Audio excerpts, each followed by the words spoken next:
Cricket পাড়ায় এখন সবচেয়ে বেশি আলোচনা মুশফিকুর রহিম আর মাহমুদুল্লাহ রিয়াদকে নিয়ে। পারফরমেন্স ভালো না হওয়ায় ক্রিকেট বোর্ডের একাংশ চাইছে এই দুই ক্রিকেটার অবসরে যাক, কিন্তু তাদেরকে আবার কেন্দ্রীয় চুক্তিতেও রাখা হয়েছে। আসলে কি ভাবছে বোর্ড?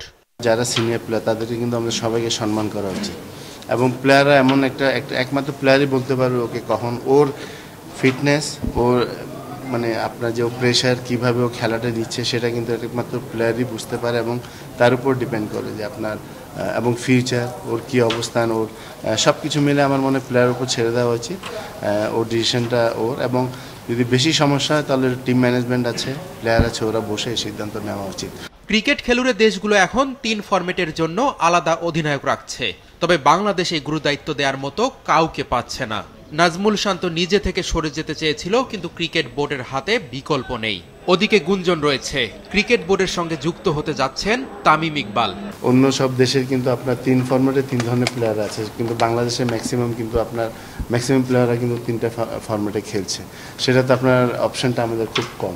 যেখানে আপনি টিম করতে পারছেন না সেখানে 3টা ক্যাপ্টেন করা কিন্তু আপনার জন্য ডিফিকাল্ট হয়ে যাবে। ক্যাপ্টেন ওরকম হইতে হবে যে ভালো লিড দিতে তখনই পারবে যদি ভালো পারফর্ম করে।